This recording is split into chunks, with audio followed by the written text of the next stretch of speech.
আজকে আমরা বাংলাদেশের সাম্প্রতিক কিছু ঘটনা নিয়ে কথা বলবো, যা নিয়ে দেশ জুড়ে প্রচুর তোলপাড় হচ্ছে।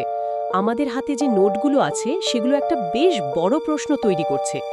বাংলাদেশের সমাজ কি একটা ডিজিটাল গৃহযুদ্ধের প্রাথমিক স্তরে আছে, যেখানে রাজপথের লড়াইয়ের পাশাপাশি তথ্যের লড়াইও সমান গুরুত্বপূর্ণ? চলুন এই নোটগুলোর গভীরে গিয়ে উত্তরটা খোঁজার চেষ্টা করি। প্রশ্নটা খুবই গুরুত্বপূর্ণ, কারণ এখনকার ঘটনাগুলোকে আর আলাদা করে দেখার সুযোগ নেই, তাই না? অনলাইন আর অফলাইন জগৎ কেমন যেন মিলেমিশে একাকার হয়ে গেছে। একটা গুজব থেকে রাজপথে সহিংসতা ছড়াচ্ছে, আবার তখন রাজপথের একটা ঘটনা সামাজিক মাধ্যমে রীতিমতো ঝড় তুলছে।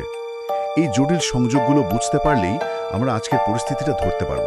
এই সংযোগগুলোর মধ্যে একটা বিষয় আমার প্রথমেই চোখে পড়ছে। আমাদের নোটগুলোতে একটা শব্দগুচ্ছ বারবার আসছে, চালাই দেন। এটা তো এখন একটা মিমে পরিণত হয়েছে, কিন্তু আমার জানতে ইচ্ছে করছে একটা দেশের ভুল তথ্যের সংস্কৃতি ঠিক কতটা গভীরে গেলে এরকম একটা শব্দ সাধারণ মানুষের কথাবার্তার অংশ হয়ে যায়। এটা আসলে একটা অদ্ভুত পরিস্থিতি। আপাতদৃষ্টিতে চালাই দেন একটা ব্যঙ্গ বা রসিকতা। যখনই কোনো ভিত্তিহীন খবর দেখা যায়, মানুষ কমেন্টে লিখে দেয় চালাই দেন। এর মানে হলো তারা মিথ্যাটা ধরে ফেলেছে এবং সেটাকে উপহাস করছে। কিন্তু এর একটা গভীর দিকও আছে। কি রকম? এটা তো এক ধরনের সচেতনতাও প্রকাশ করে, তাই না? অবশ্যই করে। কিন্তু ভাবুন তো, এই মিমটা আসলে কিভাবে বলি, এটা প্রচলিত প্রতিবাদের ভাষা যখন অকার্যকর হয়ে পড়ে, তখন ডিজিটাল স্পেসে তৈরি হওয়া এক নতুন প্রতিরোধ ব্যবস্থা। আচ্ছা, তার মানে সরাসরি প্রতিবাদের জায়গাটা সংকুচিত হয়ে আসছে। অনেকটা সেরকমই। যখন সরাসরি সমালোচনা বিপজ্জনক বা নিষ্ফল মনে হয়, তখন ব্যঙ্গই হয়ে ওঠে সাধারণ মানুষের সবচেয়ে শক্তিশালী হাতিয়ার। সমস্যাটা এতটাই সর্বব্যাপী হয়ে গেছে যে মানুষ এখন এটাকে নিয়ে সার্কাজম করা ছাড়া আর কোনো উপায় দেখছে না। এটা হাসির ছলে এক ধরনের অসহায়তার প্রকাশও বটে। তার মানে এই রসিকতার পেছনে একটা গভীর হতাশা কাজ করছে।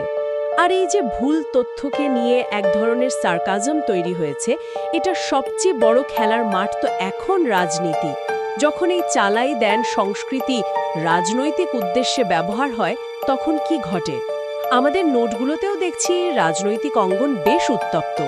ঠিক এই পয়েন্টেই বিষয়টা আরও গম্ভীর হয়ে ওঠে। এই সংস্কৃতি রাজনৈতিক মেরুকরণকে অনেক বাড়িয়ে দিচ্ছে। নোটগুলো দেখুন, একদিকে আওয়ামী লীগকে নিষিদ্ধ করার মতো চরমপন্থী আন্দোলনের কথা বলা হচ্ছে, অন্যদিকে 2025 সালের জন্য হেফাজতে ইসলামের একটি বিশাল র্যালির পরিকল্পনা, আর তাদের নারী অধিকার ও সংস্কার কমিশন নিয়ে যে দাবি দেওয়া, তা নিয়েও তীব্র বিতর্ক চলছে। এই সবগুলোই কিন্তু চরমপন্থী অবস্থানের প্রতিফলন। এখানে জুলাই বিপ্লব আর জাতীয় নাগরিক পার্টির মতো নতুন শক্তির কথাও উল্লেখ করা হয়েছে, যারা হয়তো বিষয়গুলো সম্পর্কে ততটা অবগত নন। তাদের জন্য যদি একটু বুঝিয়ে বলতেন। অবশ্যই। জুলাই বিপ্লব বলতে বোঝানো হচ্ছে সাম্প্রতিক সেই বড় রাজনৈতিক পরিবর্তনকে, যা দেশের ক্ষমতার কাঠামোকে অনেকটাই বদলে দিয়েছে। আর এই পরিবর্তনের পরপরই আমরা ছাত্রনেতা এবং জাতীয় নাগরিক পার্টির মতো সম্পূর্ণ নতুন কিছু রাজনৈতিক শক্তির উত্থান দেখছি। এরা কিজন রাজনৈতিক দলগুলোর বাইরে থেকে এসে একটা নতুন ডিসকোর্স বা আলোচনার ক্ষেত্র তৈরি করার চেষ্টা করছে। এটা প্রতিষ্ঠিত দলগুলোর জন্য একটা বড় চ্যালেঞ্জ। এই প্রশ্নের উত্তরই হয়তো বাংলাদেশের ভবিষ্যৎ গতিপথ নির্ধারণ করে দেবে।